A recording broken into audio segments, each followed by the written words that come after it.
Voilà, donc nous sommes toujours dans la leçon concernant la France durant la Seconde Guerre mondiale et nous allons étudier une troisième partie dans laquelle on va voir la résistance française. Alors, pour bien situer les choses, d'abord, ce que vous savez déjà, c'est qu'à la suite de la défaite, le maréchal Pétain a créé un régime en France qui s'appelle le régime de Vichy, et ce régime de Vichy se caractérise par d'abord la collaboration avec l'Allemagne nazie.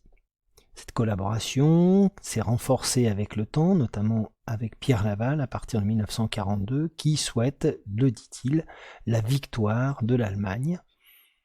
Cette collaboration a pris différentes formes, des formes matérielles, on voit ici avec le travail, et notamment le service du travail obligatoire qui faisait que tout jeune Français de 21 à 23 ans devait aller travailler en Allemagne. On a aussi une collaboration qui est politique. On voit ici avec la milice française qui arrête un groupe de personnes soupçonnées de résistance. Je n'en ai pas parlé dans les précédents documents, mais il y a aussi une véritable collaboration militaire. On voit ici la Légion des volontaires français, on le voit bien, sous uniforme allemand. Des soldats volontaires français ont pu combattre dans la Wehrmacht, dans l'armée allemande. Alors, cette troisième partie donc nous amène à réfléchir à cette notion de résistance française, car certains Français adhèrent à la politique menée par Pétain, on les appelle les collabos. Mais beaucoup de Français aussi se résignent à cette situation sans pour autant être d'accord de la soutenir.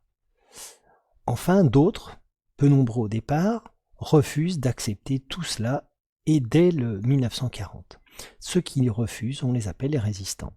Nous allons donc étudier le cas de ces résistants, comprendre leur motivation, leur rôle, leur organisation et leur importance. On distingue la résistance extérieure de la résistance intérieure. Cette résistance extérieure est incarnée, on peut le dire, par le général de Gaulle qui, dès le 18 juin 1940, lance un appel à la résistance française et rassemble autour de lui tous ceux qui veulent continuer le combat. On le voit ici, passer en revue, les troupes françaises à Londres, nous sommes en juillet, le 14 juillet 1940.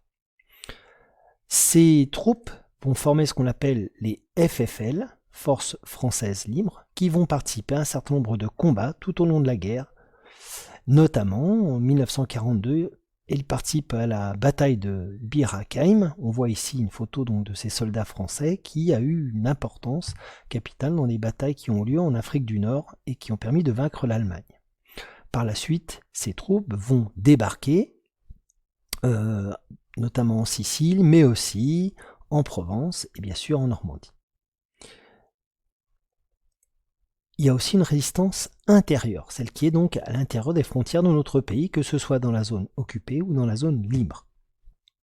Alors vous allez voir avec l'exemple de Evelyne Sulro, une jeune fille qui a à peu près votre âge au moment où elle apporte ce témoignage, et qui explique pourquoi est-ce qu'elle est entrée en résistance. Donc vous verrez leur motivation ainsi.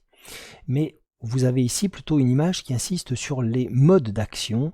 Les modes d'action de la résistance, vous aurez des petites questions, plusieurs documents à voir. Vous avez ici surtout 3 photos, une d'un journal, car l'information est capitale, surtout que cette information est contrôlée par le régime de Vichy, qui censure tous les médias, tous les journaux qui viendraient apporter de mauvaises nouvelles. On voit aussi cette action va avec le temps devenir une action militaire. 2 personnes incarnent parfaitement cette résistance intérieure, c'est Raymond et Lucie Aubrac, un couple de personnes qui sont lancées dans la résistance, et vous avez là un film qui a été réalisé il y a maintenant plusieurs années par Claude Berny qui s'appelle Lucie Aubrac. Si vous avez l'occasion de le voir, maintenant que vous avez un peu de temps, je vous engage à le retrouver pour pouvoir le regarder, qui raconte cette histoire d'un couple de résistants entrés dans la résistance intérieure. Alors cette résistance, vous le verrez, est une résistance très courageuse, et notamment vous le verrez avec la lecture de cette lettre, qui est la dernière lettre d'un résistant. Vous comprenez pourquoi c'est la dernière, c'est qu'il va être en fait exécuté, et il raconte dans cette lettre ses derniers sentiments, le dernier message qu'il veut laisser à ceux qu'il aime. Donc vous aurez à étudier cette lettre et un autre document pour voir en quoi cette résistance était courageuse.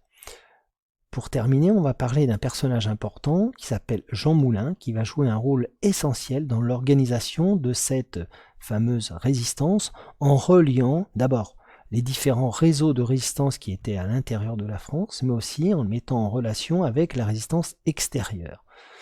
Il va participer à cette organisation qui va donner le Conseil national de la résistance, qui est un organisme qui rassemble les différents mouvements de résistance d'avant et les partis, les syndicats d'avant-guerre, pour justement préparer la France d'après Pétain. Alors, pour terminer, une petite carte de la France de l'époque, et on voit que la résistance française a participé à la libération de notre propre pays à différents égards. Le premier parce qu'il y a eu des débarquements, on vient de le dire, et puis sont donc les FFL, et puis il y a ceux qui sont à l'intérieur et qui se réunissent, on le voit en maquis, qui sont des groupes de jeunes résistants qui s'isolent dans des endroits qui sont pas faciles d'accès parce que ça leur permet de mieux s'organiser, et en même temps qui mènent une guérilla, une guerre de harcèlement contre les troupes allemandes. On voit à travers les flèches que ces différentes troupes vont chasser progressivement les troupes allemandes, bien sûr pas seules, pas seulement les résistants français, puisqu'on voit le débarquement de Normandie, il a été principalement anglo-américain. Ce qui est certain, c'est que progressivement, par l'action conjuguée des troupes américaines, britanniques, et des résistants français, le pays est libéré. On va dire à la fin 1944, on voit décembre 1944, il ne reste plus que la petite partie en jaune ici qui est entre les mains des Allemands. Voilà. Tout ça ne s'est pas passé facilement, bien sûr il y a eu des combats, on le voit, évidemment des martyrs, c'est-à-dire des gens qui sont morts pour la cause de la résistance.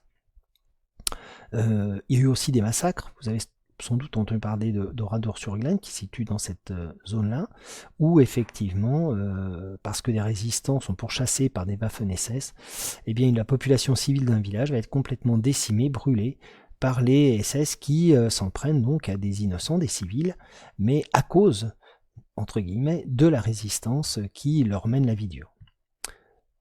Une image pour terminer, c'est celle du général de Gaulle, on le voit avec en arrière-plan l'Arc de Triomphe, oui il est à Paris, nous sommes alors le 26 août 1944, la ville de Paris vient d'être libérée, et enfin de Gaulle peut savourer ce moment important qui est de défiler sur les Champs-Élysées, lui qui le 18 juin 1940 disait qu'il fallait continuer le combat, il avait raison puisque la France est libérée, Paris est libéré ce 26 août 1944. Voilà ce qui concerne donc ce rôle de la résistance.